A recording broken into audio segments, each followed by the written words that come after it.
This is the Be the Solution podcast, and I am Maria Quattrone, your host. And today I'm welcoming back Mark Callazzo, my friend Mark. He is the definition of an entrepreneur. He founded and led multiple real estate companies over the past 3 decades and still thrives today as a model for other companies. Mark continued his entrepreneurial path and parlayed his success into Lucerne Capital Partners. Welcome, Mark. Thanks for having me, Maria. Oh, you're a recurring guest, Mark. Yeah, it's been a long time, but yes. Good to be back. Yes, well, we're going to have a recurring guest on more to hear about their updates, especially people that are friends of Be the Solution podcast. So, welcome today. Yeah. Mark, got to catch up. It's been a while. For sure. So Mark leads, he's got a little compound down there in Atlantic City. I do. With multiple businesses. So it's the summer. Let's start with that. Yes, summer's finally here. Business is picking up. I worked on am still working on a development on Tennessee Avenue and what's now become the Orange Loop. And it started about 6 or 7 years ago, really to give Atlantic City a main street, because there hasn't been a main street in Atlantic City since probably the 50s, when Atlantic Avenue was thriving. And there was no walkability and no concentration of amenities. And the goal of this project was to bring that to the city. And we have. Since we started, Tennessee Avenue was probably the worst street in the city. There was a few businesses. The only one that was doing well was the Irish Pub, the iconic Irish Pub, which has been here for, I think, since 1971. But since then, myself and some other developers have put in about $40 million of private investment. I think we have about 7 or 8 restaurants, music venues, coffee shops, yoga studios, office space, apartments, short-term rentals. So we have a lot of everything, and we are about to start on our shipping container project.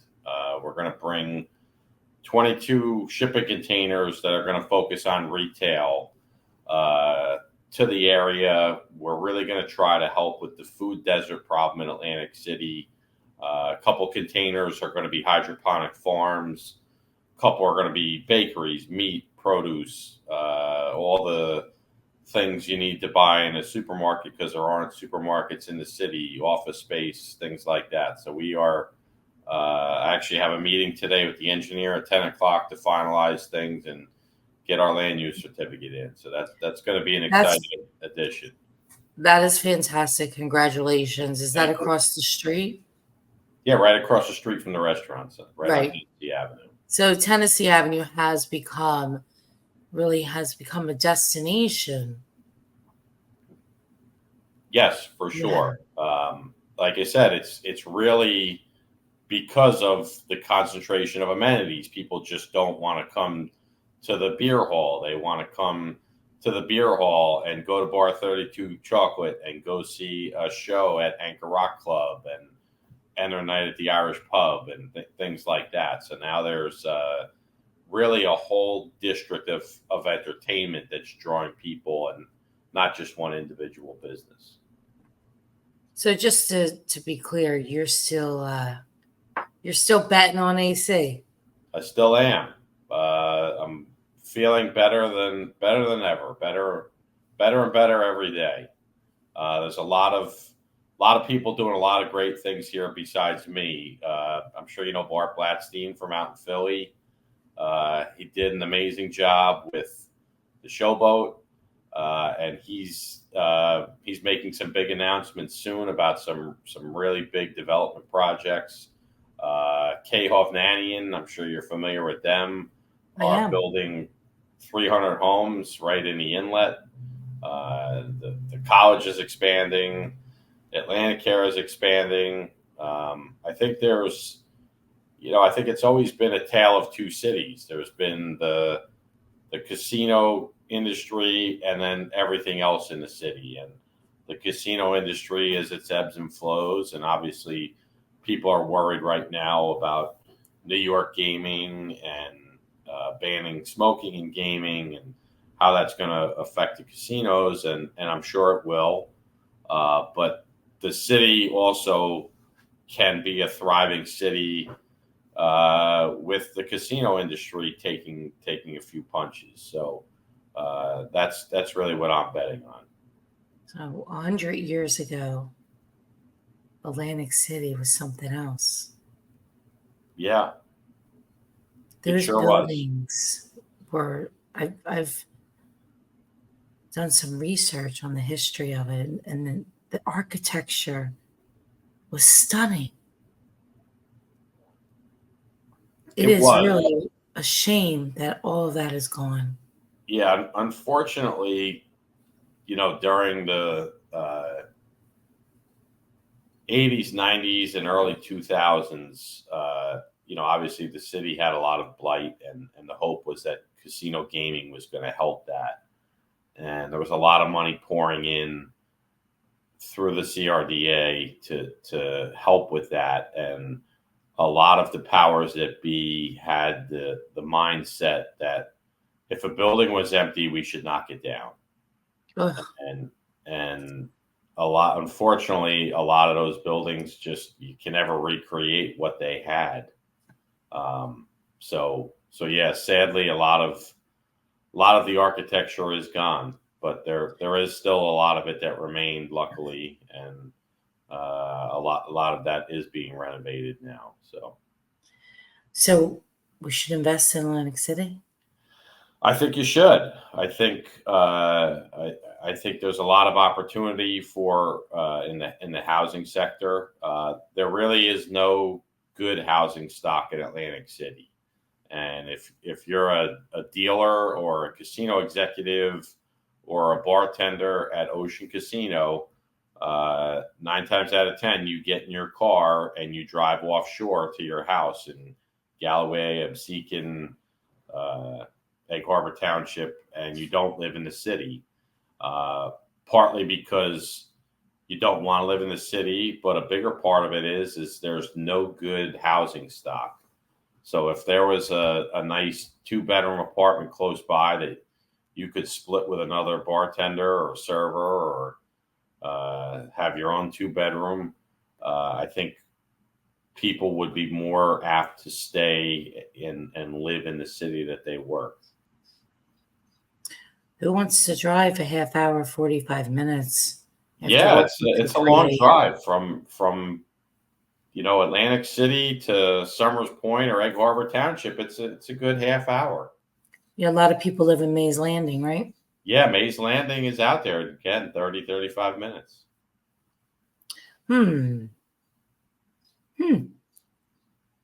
Atlantic City. Yeah. I drive through there and I still can't believe how much has been done, but how much more there's still to do. There is a lot of opportunity still, and to bring up Bart again, Bart obviously completely changed Northern Liberties with his projects.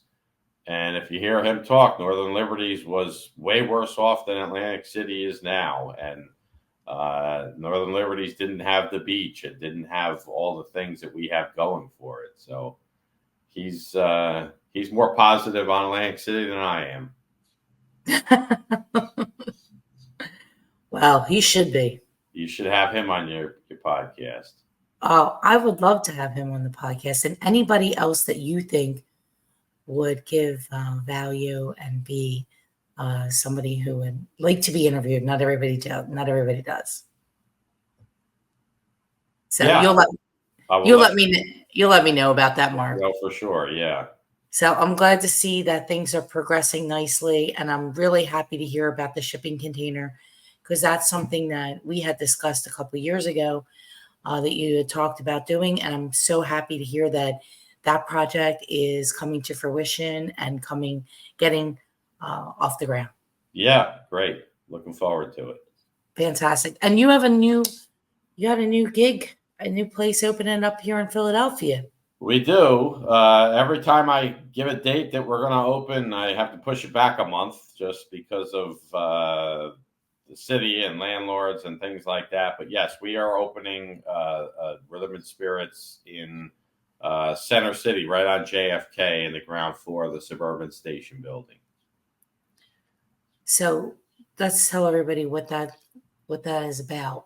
So Rhythm and Spirits is it's one of our restaurants on Tennessee Avenue. It's modern Italian. I have an Italian heritage. My partner is half Spanish and half Italian, so it's a lot of our family recipes. It's a lot of the interplay between Spanish and Italian fusion. And it's just about coming out and dining and having a great experience, not just with the food and drink, but the atmosphere and the entertainment. So we're looking forward to getting started in Philadelphia. We're going to bring a lot of the events that we do out here. The last Friday of every month, we do his family's paella, and we have a flamenco guitarist. And I believe the second Friday of every month, we have a Sinatra singer, and we do Sinatra supper with Sunday gravy and things like that. And so you have scheduled programming. That's great. Yep. So yeah, we're going to bring a lot of that out to Philadelphia, and then we're also going to have Bar 32 is going to be a little speakeasy in the back. So Bar 32 is our bean to bar chocolate shop, and we're the only place in New Jersey that makes chocolate from bean to bar. But you can also come in, have a cocktail, eat dessert, have a chocolate martini with our chocolate. We're going to have a little speakeasy in the back with just our desserts and Bar 32 cocktails. So it's going to be a great after dinner spot bringing to Philadelphia. So really, really excited. How cool. That's awesome. So I'm not going to ask you when you're going to be open, but it's going to be anytime soon. It will be soon. I think at this point we're going to shoot for September.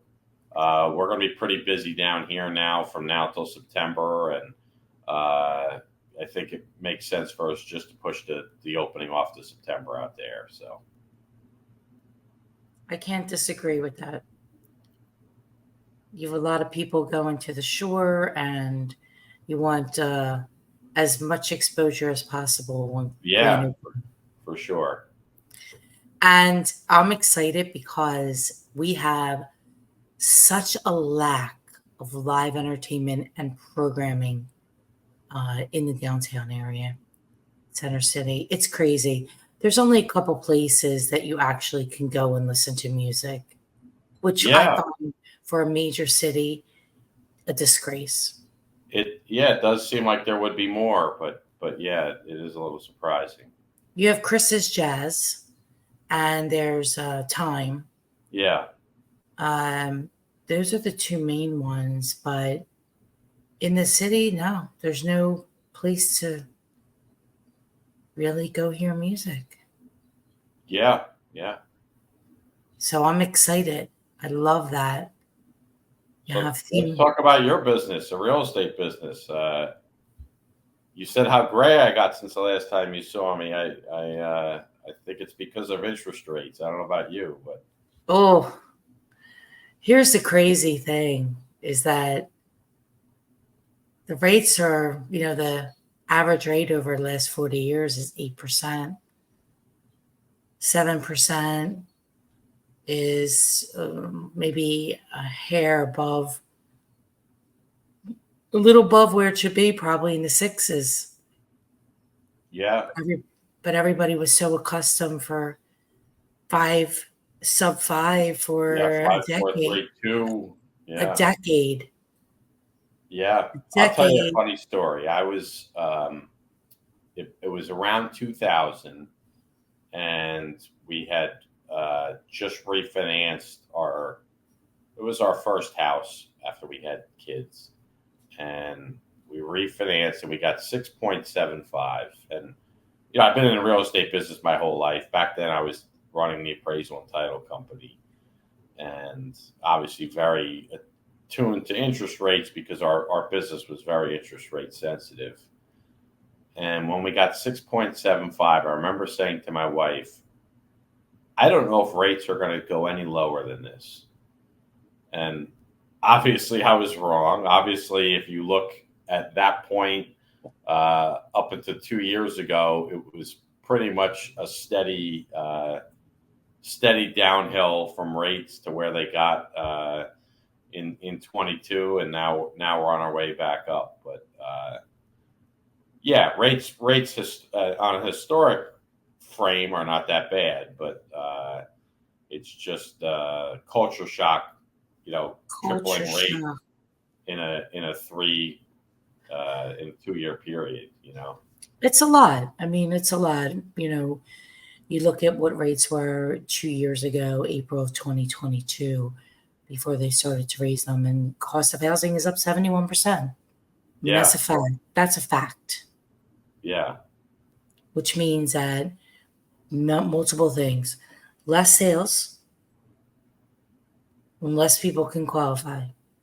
Less sales, part of which is from less inventory. Now, what I've noticed, and I'm very, very perceptive on this, is over the last week or so, less demand. Yeah. Week or two. So every single listing, we have to get a price adjustment on. So that's like 70 people to call. Yeah. And I said, if they don't want to reduce it and they're not willing to work with the market because I'm not the price maker, the market is, and give the listing back. Yeah. Well, it's funny. I mean, up until now, residential prices have not changed. Obviously, the commercial market, prices are down anywhere from 20 to 40%, depending on what asset class you're looking at, or more for some of the office product. Or more. Yeah, but it's a bloodbath. Yeah, especially office and some parts of multifamily have been really challenging. But yeah, to see prices still going up on the resi side and everything else going down, it's been a weird dichotomy. But I used to say it's a tale of two markets. My new saying, it's a tale of many, many markets. And you really need to understand absorption rates. You need to understand how the different asset classes affect each other asset class. We don't live in a vacuum or in a box, so things are constantly like water in movement, and you really need to be able to understand the whole picture of it to give people like a really clear understanding of the cost of waiting as a buyer and the cost of also maybe waiting as a seller, depending on where you are right now. And extending, which I see, and Mark, let's talk about this. I have spoken to, in the last year, let's call it 100, but that's the low number, maybe 200 investors who own multifamily, mainly multifamily assets, some single family portfolios. And everybody, what do they tell me? Rents are going down. Rents are going down. The cost of payroll and insurance are going up. Delinquencies are going up. And if you didn't lock into a fixed rate mortgage, your debt's going up. So, your revenue side of the ledger is going down. Your cost side of the ledger is going up, and it's tough. It's tough. And I a mean, I lot was of in people, Philadelphia not that long ago, and there's still a lot of cranes in the sky. There's still a lot of product coming on market. an enormous amount, unprecedented, Yeah, unprecedented. I have a friend that lives in a building. I don't remember the name of the building, but he's right on the Schuylkill by 20 something. Yeah, he's near the. He's in the building next to where the giant is, Yep, where the probably. giant is, and they built that whole Yeah, new building right next to it. and that is oh my gosh, they're the largest, one of the largest. Philadelphia, Ron Kaplan. Yeah, but it's the same thing. I was in Charlotte a few months ago, and you look around, and I was in South End. There's still cranes everywhere, and I was in Wilmington, and there's still projects finishing up, and I don't know how all this product is gonna be absorbed, and they're high rises, or mid rises, so it's not like garden townhomes where you can build half of it and say we'll phase the rest in another time. Once you start to build a skyscraper, you got to finish. So Mm. I don't know what's going to happen when all this supply hits the market. But History repeats itself, unfortunately. yeah, Couple but things. the other Look at the bigger thing is the insurance. I mean, our insurance on a lot of the multi product has tripled in a lot of markets, which insurance is crazy. yeah, yeah, I'm and not sure what happened. it does seem that 24 things are coming down. We're seeing better renewals now, but that was big. I mean, we had one project in Charlotte that the insurance came in at 1,000 a door, and it was 250 a door when we started buying down there, typically. So it's just unbelievable. I got it. I have a little one of our properties is just a little house in Brewerytown. Our insurance was 1,050. It's $2,000. Yeah, And then they said, well, you have to do this, do that. Okay. We painted the thing and then some other thing. So they requoted it and it came in higher for the other carriers. oh wow, So they said, oh, I guess that rate's good. I don't want to, yeah, that's a whole nother topic. I don't really want to be in the single family rental space anymore, getting rid of these properties. I'm just yeah, gonna 1031 my way into something else. yeah, yeah, So I wanted to mention a couple things that you just brought up. I want to circle back to them. It's important. History repeats itself. There's more units in Florida than there has been for sale. In the Fort Myers area, there's 800,000 people and 10,000 homes on the market. So compare that to in Boston, there are 5 million people and 4,900 homes for sale. So when you look at the marketplaces, we always go to what's going on in Florida, Arizona, Las Vegas, Texas. These are generally California overbuilt. They're the first ones to go crashing down. They skyrocket up and come down. And this is over the last, I don't know how many years, many, many years. yeah. And so that's one thing. So pay attention to that because pay attention to what goes on in Florida. And even Well, though there's I people have a want house to, in Naples and a house in Sedona, so thanks for ruining my morning. where's your property in Naples? Kind of over by the airport, the private airport there. Oh yeah, I saw all the PJs leaving from jetting off from there when we were Yeah, there about 2 months ago. Uh, well, I don't know about Naples is kind of small. There's only 16,000 people that live there. yeah, How do I even know that, right? yeah, yeah. You're a wealth of It's information. only 16 miles. That's it. Yeah, It's little. yeah, So I said I was there. I go, well, I could sell these houses around here. I'm sure I don't have no problem selling $10 million one. Yeah, Naples is a great place. It really is. Yeah. So there's other plans for Maria other than like what's happening right now. But Yeah. that's another story for another day. And All we can right. do that over something. Well, I'm not drinking right now, so if I'm still not drinking, it will be like some fuzzy soda or something. Otherwise, All it'll be a right. glass of wine. Sure. I'm on today's day 31, Mark. Oh, wow. Congratulations. Yeah, I'm on a break. I had a bourbon before I went to bed, so I'm on day 0 right now. So, I'm on a break, but it's yeah. definitely effed with my sleep. And you would think like, oh my God, you must have so much energy. Da, da, da. Your body has to reset.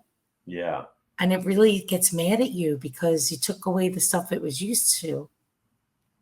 Yeah. Yeah, I bet.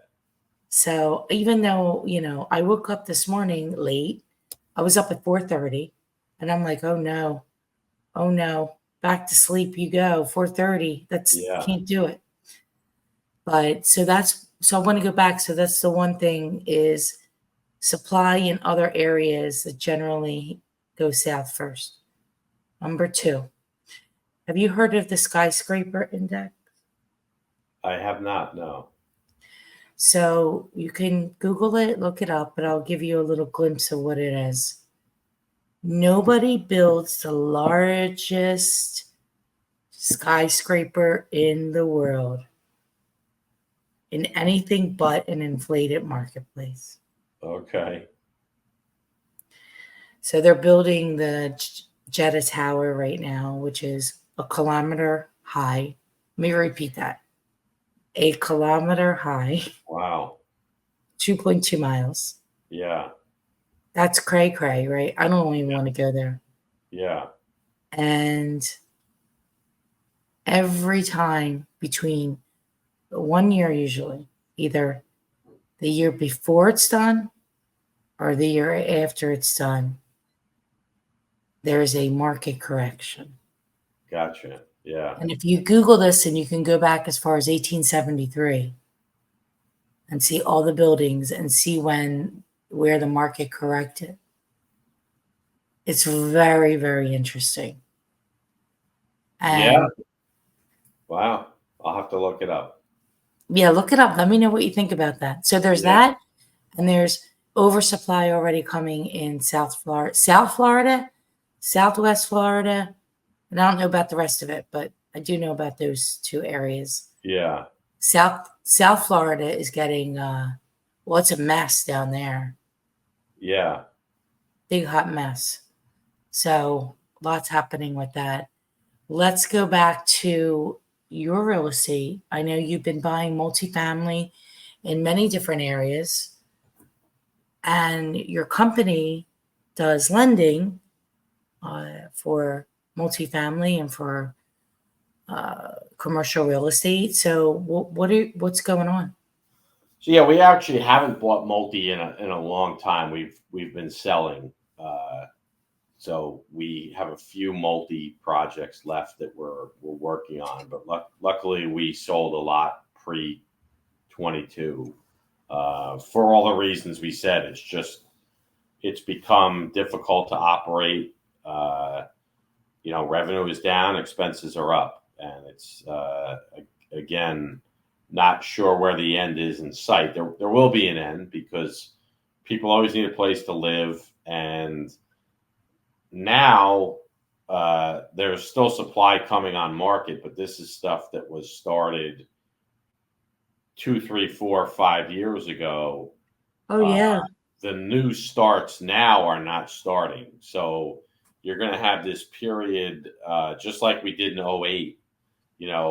'08, there was nobody who started building homes.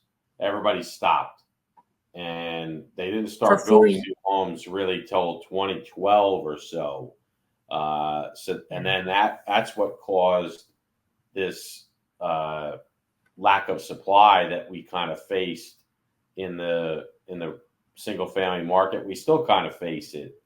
Um, uh, Same thing's going to happen in multi. Where there's no new starts now.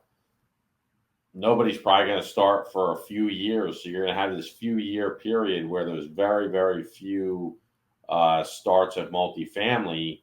And by the time it catches up, you're going to have a shortage of inventory at some point once this current glut burns off. So you really are going to have some wild swings coming up soon. But ultimately, if you can buy good product, good location, good market, uh, and hold on to it for the long term, you're always going to do well. It's just you got to get through these rough patches sometimes, and that's the problem. If it was easy, everybody would be doing it. For Right? sure, yeah. If it was easy, everybody would be doing it. Yeah. I Well, remember where I don't know there, if you read The Real Deal.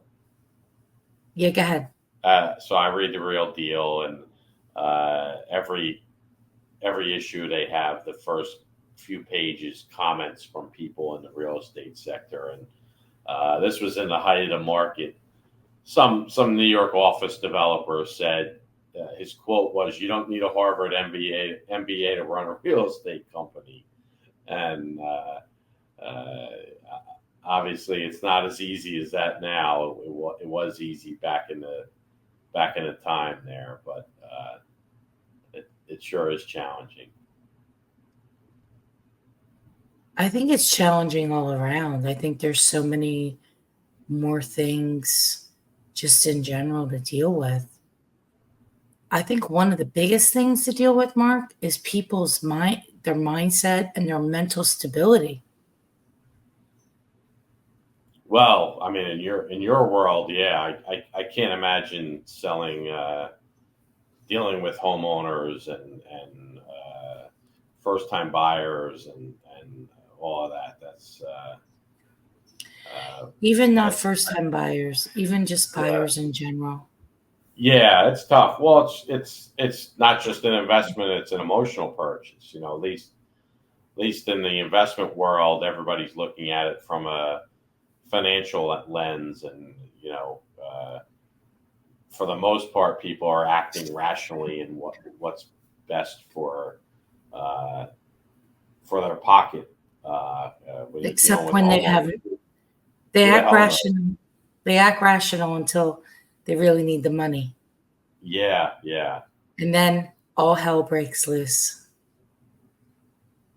I've been on the side of it, screaming, people screaming about the deal. I'm like, oh my God. It is, people don't really understand how tough this business is on people. I was going to do a video about why, when you work with buyers, you should charge them by the hour. I yeah, rare, yeah, I rarely work with home buyers because I'm a listing broker, and on the commercial and residential side. And I had one home buyer. They're buying in the burb 700,000. They're also selling, but they're not selling until they buy. And they gave up after I asked my husband, how many times did we go out there? Probably spent 60 hours. Never again. yeah. Like, I'm not doing it. Somebody else can do it. I'm going to be a listing broker. If you want to buy my listing, I'm here. If you're an investor and you want to buy a parcel, yeah, that's fine. But not, I can't deal with these home people. Sure, yeah. I think it's actually, the buyer agent side of the business is horrible. Yeah, I've never been in it, but I can only imagine. So Can only imagine. And then yeah, there's like the whole other thing that's going on in the industry with the um, change in how we do business and yeah, with but it's really not going to change much, is it? it's not really going to change much for me. Yeah, I mean, it's going to change a lot for some other people yeah, because buyer agents generally never got the buyer agency signed until they signed the offer. That's the biggest thing. yeah, So they're value proposition was, I get paid by the seller. You don't have to pay anything. So they never had to negotiate a fee, Yeah. right? And that's all I do is negotiate. So these people have a problem and they're scared. They're scared because they never had to do it before. The listing broker negotiates on their behalf. Yeah. So when there's problems, there's becomes opportunities. Be the solution. How are you the solution? How do you figure out? You brought some amazing solutions to Atlantic City. You're bringing more. And it's something you have passion and believe in. I mean, you moved down there for Christ's sake. Yeah. I live, you can't see it, but I'm looking at the Atlantic Ocean and Ocean Casino right out my window as we speak. I mean, isn't it such a calming place to be, looking at the ocean? It is. It is for sure. I go for a walk on the boardwalk and listen to the waves crash and do my conference calls, and it makes them better. Every time I leave the beach and come back to Philadelphia, Yeah. how do you think that goes? Yeah, no, I'm sure. Listen, I know we're running out of time, but let me get one shameless plug in. This weekend is North to Shore in Atlantic City. You're a Philadelphian, so you may not be familiar with North to Shore, but Governor Murphy was trying to give New Jersey like its own South by Southwest festival, but instead of doing it in one place, it's in Newark, Asbury, and Atlantic City. And this week is Atlantic City's North to Shore. So there's lots of things going on. We have all of our great events kind of in one weekend. We have paella and flamenco, Sinatra supper, a white chocolate party at Bar 32, an 80s after party for the B-52s, all kinds of things going on. So hopefully if you and Chip get down here, I'll see you guys. That's awesome. So where can people find information on this, Mark? You can go to our website, tenavac.com, TENNAVEAC.com. And everything's on there, 10avac.com. Yep, all the events for the weekend. And it's North to Shore. North to Shore, yes. Oh, that's fantastic. I will take a look at that, and we'll definitely get this podcast out this week. All right. We can promote that. Mark, 2 quick questions before I let you go. Sure. You ready? Yeah. Number 1, guilty pleasure. Wine. I knew you were going to say that. Yeah. Red wine. 2, Yeah. What are you most excited about for your future? I guess I'm 53 now. My gray hair shows it. I finally figured out the business world and myself. I think I think I see things more clearly in the business world than I ever have in my life. So I'm a deal junkie, and I'm more excited to do deals in the next 20 years of my life than I did in the last 20 years. And I wake up every day thinking about what's the next deal going to be. And that's really it. I love it. Well, I appreciate you and thank you for your time today. Thank you for having me, and hopefully I'll see you and Chip soon. Yes, on Be the All right. Solution podcast. All right, take care.